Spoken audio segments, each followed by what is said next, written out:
एक असं आहे की असा एक खोटा अपप्रचार हा त्या कालावधीमध्ये देशभरामध्ये करण्यात आला। असा खोटा अपप्रचार आता या संदर्भामध्ये होतो आहे। आदिवासी विभागाला आणि सामाजिक न्याय विभागाला जेवढा निर्धारित निधी गेल्या आर्थिक वर्षामध्ये जेवढा होता त्याच्यापेक्षा काही हजार कोटीची वाढ करत अजितदादांनी, मुख्यमंत्र्यांनी, देवेंद्रजी, एकनाथराव शिंदे यांच्या नेतृत्वाखाली त्या दोन्ही विभागाला वाढवून दिलेला आहे। त्यांचा निधी कुठेही कमी झाला नाही।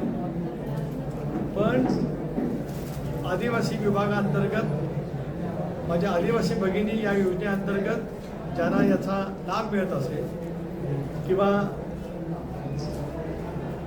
सामाजिक न्याय विभागाच्या अंतर्गत ज्या काय भगिनींना लाभ मिळत असेल तो निधी त्या ठिकाणी वर्ग जरूर झाला, मंत्रिमंडळाच्या मान्यतेने झाला। आदिवासींच्या मूळ निधीत किंवा सामाजिक न्याय विभागाच्या मूळ निधीत अजिबात कपात नाही, उलट त्याच्यात भरी वाढ झालेली आहे।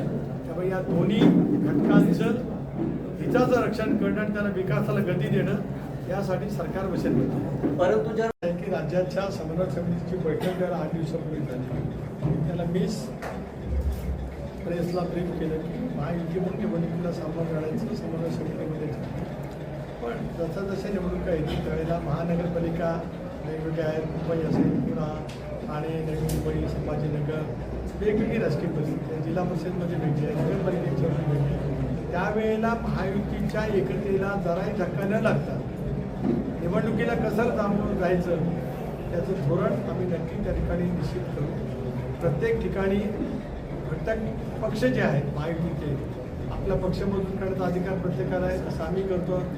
राष्ट्रवादी काँग्रेस पक्षाकडे येण्याचा ओघ हा तितक्याच वेगाने आहे राज्यभरामध्ये। आजही नंदुरबारच्या दौऱ्यावरती आलो, इथे सुद्धा पक्षप्रवेश झाले, काली जळगावला खूप मोठ्या प्रमाणावरती पक्षप्रवेश झाले, मुंबईला तर दर आठवड्यालाच राज्याच्या कानाकोपऱ्यातील पक्षप्रवेश त्या ठिकाणी होते। पक्ष मजबूतीच्या मार्गावरती काम करतो आहे आणि महायुती अभेद्य कशी राहील याचा विचार आम्ही नक्की त्यावेळेला करू। वैयक्तिक विचाराचा भाग आहे, एक आपण लक्षात घेतलं पाहिजे की मी सतत बोलत आलो 2 वर्ष। एक तर राष्ट्रवादी काँग्रेस पक्ष आणि भारतीय जनता पक्षावरती जावं असा पक्षात विचार 2014 सालापासून किमान 6 ते 7 वेळा आला। मी त्याला प्रदेशाध्यक्ष म्हणून त्या संबंध जे काही चालू होतं त्याच्यात माझा सहभाग त्या ठिकाणी होता। आज मी सांगतो की आमचा एनडीएमध्ये जाण्याचा निर्णय यशस्वी झाला।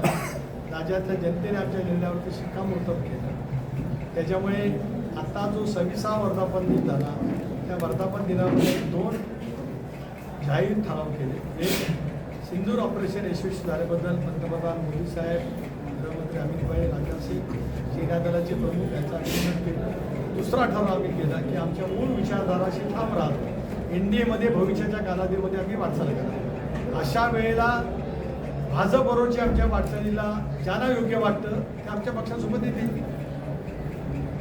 मला व्यक्तिगत काय वाटतं, इतरांना कोणाला व्यक्तिगत काय वाटतं, राजकारणामध्ये व्यक्तिगत काय वाटतं याला काही महत्त्व नाही। आयडिओलॉजिकली तुम्ही घेतलेला निर्णय, सामुदायिक तुम्ही घेतलेला निर्णय याला काय वाटतं याला महत्त्व आहे। म्हणून आजचा हा जो निर्णय आमचा आहे हा निर्णयाप्रमाणे आम्ही वाटचाल करणार आहोत। या निर्णयाशी सहमती असतील ते आमच्यासोबत जोडले जातील। ज्यावेळेस आपण प्रदेश